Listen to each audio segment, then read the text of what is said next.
नमस्कार, मैं वैद्य सुविनय दामले कुडाल सिंधुदुर्ग में आयुर्वेद चिकित्सा करता हूँ। 25 साल का मुझे अनुभव है। हम आयुर्वेद के बारे में आज से कुछ बातें करेंगे।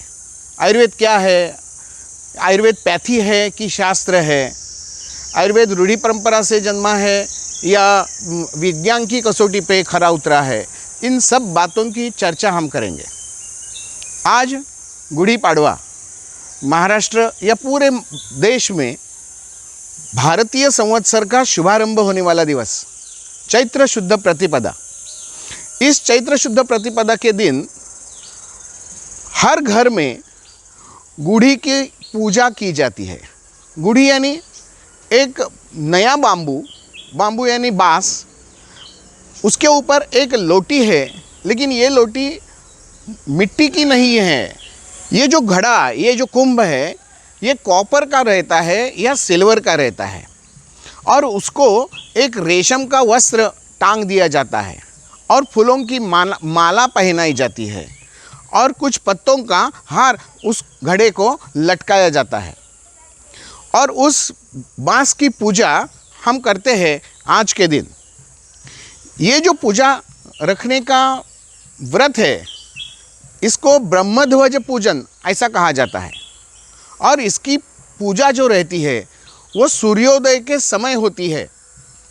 घर के आंगन में दक्षिण की ओर नए साल का पंचांग लेके उसके ऊपर जो गणेश जी है उनको वंदन करके ये ब्रह्मध्वज की पूजा की जाती है। ये पूजा करने से क्या होगा? ये पूजा करने से आरोग्य प्राप्ति होगी। सार्वदेहिक आरोग्य प्राप्ति और वैयक्तिक आरोग्य प्राप्ति, ये आरोग्य प्राप्ति के दो मार्ग हैं। तो मुझे मेरे घर को सुरक्षित रखने के लिए ये ब्रह्मध्वज की पूजा की जाती है। आज के दिन यानी चैत्र शुद्ध प्रतिपदा के दिन वातावरण में आरोग्य लहरी का स्पंदन चालू हो जाता है। वो प्रजापिता से आते हैं। उन लहरियों को हमारे घर के चौखट पे ले आना, ये काम ये ब्रह्मध्वज करता है और इसीलिए इसका पूजन होना चाहिए। ये जो लोटा है, उस लोटे में कुछ मालाएं पहनाई जाती है। वो गेंदे का फूल होता है, ये मोगरे का फूल होता है या चाफा, चंपक जिसको बोलते हैं, उसके फूल होते हैं।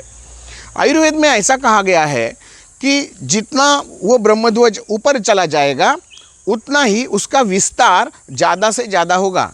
जैसे डिश एंटीना है, डिश एंटीना जितनी ऊपर रहेगी और बाकी आसमान खुला रहेगा तो डिश एंटीना में कैप्चर होने वाले जो रेज है या उसमें जो लहरियाँ है वो हमारे टीवी पे दिखाई देते हैं। ऐसा ही कुछ काम इस लोटे का है। इसलिए धार्मिक कार्य में इस्तेमाल किए जाने वाली मिट्टी की बर्तन, इसके बदले में यहाँ कॉपर की या सिल्वर की बर्तन लगाई जाने के लिए कहा है। इसका मतलब है धातुओं में ये स्पंदन शक्ति, खींचने की शक्ति ज़्यादा है, इसीलिए धातुओं का इस्तेमाल करने के लिए कहा है। हर तरह के फूल रहते हैं, पत्ते रहते हैं, इन पत्तों का इस्तेमाल भी माला स्वरूप किया जाता है। वो जो लोटा धातु का है उस पर जो मालाएं चढ़ाई जाती है उसमें कड़ू नीम की पत्तियाँ ज़्यादा इस्तेमाल होती है। इस कड़ू नीम की पत्तियों के साथ आम की पत्तियाँ भी रहती है और शक्कर के दाने भी रहते हैं। शक्कर से एक माला बनाई जाती है, उसको बत्तासा ऐसे मराठी में कहते हैं। उसकी माला जो लटक जाती है वो भी इस कड़वेपन को थोड़ी सी कम करने वाली है। अभी ये जो मौसम है ये वसंत ऋतु है और वसंत ऋतु में पित्त बढ़ता है और इस पित्त को कम करने के लिए हमें मधुर रस की आवश्यकता है। इसलिए ये शर्करा और दोपहर में खाने में श्रीखंड, जिसको रसाला बोला है, वो इस्तेमाल करना चाहिए। ऋतु का ध्यान रखते हुए ये दिन की विशेषता ऐसी है कि हर बरस की शुरुआत ये कड़ू नीम के पत्तों की चटनी के साथ होना चाहिए या कड़ू नीम के पत्तों का रस, जिसको हम तीर्थ बोलते हैं, वो इस्तेमाल करना चाहिए। कड़ू नीम के पत्तों में थोड़ा सा जीरा यानी जीरक मिला करके उसमें थोड़ा सा सेंधा नमक या थोड़ा सा हींग या उसमें और थोड़ा सा नींबू का रस यदि निचोड़ा गया, उसकी चटनी बनाई, उसमें चना दाल जो हमारे यहाँ मिलती है, जिसको हरभरा बोलते हैं या छोले बोलते हैं, उसकी जो दाल रहती है वो पानी में भिगो के उसकी ग्रेवी बना करके इस चटनी में मिलाकर, चटनी जो हम सुबह सुबह खाली पेट खाना चाहिए। ये हर बरस दिया जाने वाला बूस्टर डोज है, ऐसा आपको नहीं लगता? मुझे तो लगता है। हर बरस इसी दिन सब ने एक ही समय, सूर्योदय के समय, ये चटनी को खाना, ये हर बरस में दिया जाने वाला आरोग्य का बूस्टर डोज है। ऐसा यदि कहा मैंने तो उसमें कोई गलत नहीं रहेगा। चटनी नहीं चाहिए तो तीर्थ ले। तीर्थ क्या है? उसका निचोड़ जो है वो तीर्थ बन गया, और ये सुबह सुबह खाली पेट लेना चाहिए। वैसे पाश्चात्य संस्कृति में नए वर्ष जो मनाते हैं वो रात के 12 बजे मनाते हैं, और भारतीय संस्कृति में नए वर्ष की शुरुआत सूर्योदय को होती है। फ़र्क इतना है कि पाश्चात्य संस्कृति में नए वर्ष की शुरुआत करने के लिए उनको कड़वे मद्य का इस्तेमाल करना पड़ता है, और लेकिन हमारे भारतीय संस्कृति में नए वर्ष की शुरुआत करते हैं तो कड़वा ही रहता है, लेकिन वो मद्य नहीं, वो तीर्थ बन जाता है। हमें किस छोर रहना है ये हमें ढूंढना चाहिए। आज का ज़माना ऐसा है कि बहुत सारे व्याधियाँ हमारे पीछे दौड़ती चली आ रही है। डायबिटीज़ है, ब्लड प्रेशर है, थायराइड है, पीसीओडी है, और न जाने कितनी, और उसकी दवा जो है वो मरते दम तक लेनी चाहिए, ऐसा सब डॉक्टर कहते हैं। एक तो ऑपरेशन, नहीं तो मरते दम तक दवा। इस दोनों से यदि छुटकारा चाहिए तो हमें भारतीय संस्कृति में वेदों का निचोड़ जो है वो वेद आयुर्वेद को अपनाना चाहिए। इस आयुर्वेद को बढ़ाने के लिए हम इस बरस में ज़्यादा से ज़्यादा प्रयास करेंगे। और एक चिकित्सा कही गई है, जब एपिडेमिक चालू हो जाता है तब ढोल नगारे ताशे बजाने के लिए कहा जाता है। ये ढोल नगारा ताशा यानी चर्मवाद्य जो है, इन चर्मवाद्यों के ऊपर हल्दी का, कड़ू नीम के पत्तों का या कुछ आयुर्वेद में कही गई जंतुनाशक द्रव्यों का लेप लगाया जाता है, और वो सूखने के बाद उसको पूरी गांव में बजाते हुए यात्रा निकाली जाती है। इसका मतलब क्या है? जो इस चर्मवाद्य के ऊपर हमने दवाइयों का लेप लगाया था वो पूरे गांव में हम फैला रहे हैं। ये जो स्पंदन शक्ति है ये बहुत मायना रखती है।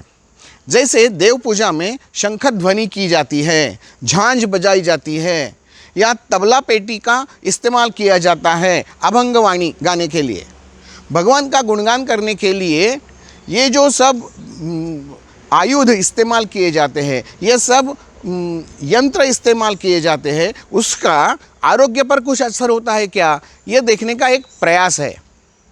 और एक बात कही गई है, जब ऐसे सार्वजनिक स्वरूप पे रोग फैलते हैं तब उनको कम करने के लिए उपाय भी सार्वजनिक होने चाहिए।